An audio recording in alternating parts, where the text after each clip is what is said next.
Hi ಎಲ್ರಿಗೂ ನಮಸ್ಕಾರ.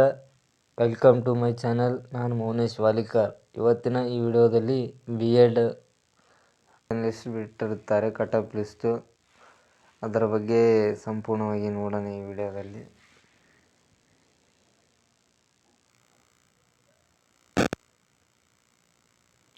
ಎರಡು ಸಾವಿರ 23-24ನೇ ಸಾಲಿನ B.Ed ಕೋರ್ಸಿನ ಅಭ್ಯರ್ಥಿಗಳ ಮೂಲ ದಾಖಲೆಗಳ ಪರಿಶೀಲನೆ ಕುರಿತು ಈ ವಿಡಿಯೋದಲ್ಲಿ ನೋಡೋಣ. ವೆರಿಫಿಕೇಷನ್ ಲಿಸ್ಟ್ ಬಿಡುಗಡೆ ಮಾಡಿರ್ತಾರೆ, ಕಟ್ ಆಫ್ ಲಿಸ್ಟು. ಯಾವ ಕಟ್ ಆಫ್ ಲಿಸ್ಟ್ ನೋಡೋಣ. ಮೊದಲನೇದಾಗಿ GM 77 ನಿಂತಿದೆ, SC 75 ನಿಂತಿದೆ, ST 75, category 1 75, 2A 74, 2B 74, 3A 71, 3B 75. ಮತ್ತು ಇದು ಅದರ್ಸಲ್ಲಿ ಕನ್ನಡ ಮೀಡಿಯಮ್ದಲ್ಲಿ GM 79 ನಿಂತಿದೆ, SC 76 ನಿಂತಿದೆ, ST 76, category 1 76, 2A 76, 2B 76, 3A 75, 3B 76. ಮತ್ತು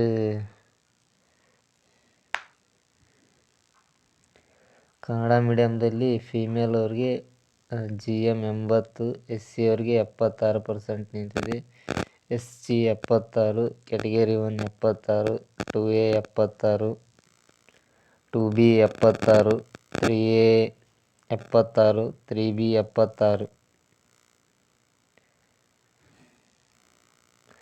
ಅದೇ ರೀತಿ ಫಿಸಿಕಲಿ ಹ್ಯಾಂಡಿಕ್ಯಾಪ್ಟೆಡ್ ಅವ್ರಿಗೆ GM ಅವ್ರಿಗೆ ಮೇಲಲ್ಲಿ 64 ನಿಂತಿದೆ, SC ಅವ್ರಿಗೆ 49, ST ಅವ್ರಿಗೆ 59, category 1 52, 2A 53, 2B 49, 3A 63, 3B ಅವ್ರಿಗೆ 64 ನಿಂತಿದೆ.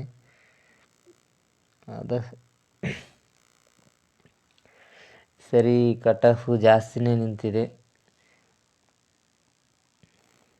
ಅದೇ ರೀತಿಯಾಗಿ 2023-24ನೇ ಸಾಲಿನ B.Ed ಕೋರ್ಸಿಗೆ ಸರ್ಕಾರಿ ಕೋಟಾದಡಿ ದಾಖಲಾತಿಗಾಗಿ ಆನ್ಲೈನ್ ಅರ್ಜಿ ಸಲ್ಲಿಸಿ 1:2 ಪರಿಶೀಲನಾ ಪಟ್ಟಿಯಲ್ಲಿನ ಅಭ್ಯರ್ಥಿಗಳು ಮೂಲ ದಾಖಲೆಗಳ ಪರಿಶೀಲನೆಗಾಗಿ ಅನುಸರಿಸಬೇಕಾದ ಸೂಚನೆಗಳು ಈ ಕೆಳಗಿನಂತೆ ಕೊಟ್ಟಿರುತ್ತಾರೆ.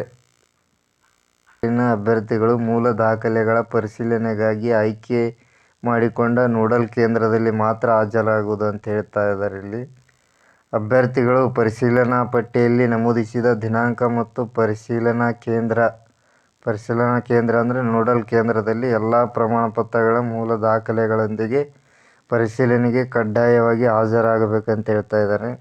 ಎಲ್ಲ ಮೂಲ ದಾಖಲೆಗಳ ಒಂದು ಸೆಟ್ ಜೆರಾಕ್ಸ್ ಪ್ರತಿಯನ್ನು ಮತ್ತು ಚೆಕ್ ಲಿಸ್ಟಿನ ಅನೆಕ್ಸರ್ 6 2 ಜೆರಾಕ್ಸ್ ಪ್ರತಿಯನ್ನು ತಮ್ಮೊಂದಿಗೆ ತೆಗೆದುಕೊಂಡು ಹೋಗ್ಬೇಕಂತ ಹೇಳಿದ್ದಾರೆ.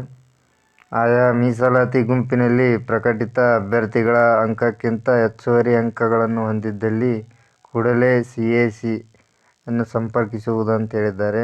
ಮತ್ತು ದೂರವಾಣಿ ಸಂಖ್ಯೆಯನ್ನು ಸಹಿತ ಕೊಟ್ಟಿದ್ದಾರೆ. ಇಲ್ಲಿ ತಿರಸ್ಕೃತ ಪಟ್ಟಿಯಲ್ಲಿನ ಅಭ್ಯರ್ಥಿಗಳು ತಮ್ಮ ಅಪೇಕ್ಷಣೆಗಳಿದ್ದಲ್ಲಿ ಮೂಲ ದಾಖಲೆಗಳ ಪರಿಶೀಲನೆಗಾಗಿ ನಿಗದಿಪಡಿಸಿದ ದಿನಾಂಕದೊಳಗೆ ಅರ್ಜಿಯಲ್ಲಿ ಆಯ್ಕೆ ಮಾಡಿಕೊಂಡ ನೋಡಲ್ ಕೇಂದ್ರದಲ್ಲಿ ಸಲ್ಲಿಸುವುದು ಅಂತ ಹೇಳ್ತಾ ಇದ್ದಾರೆ.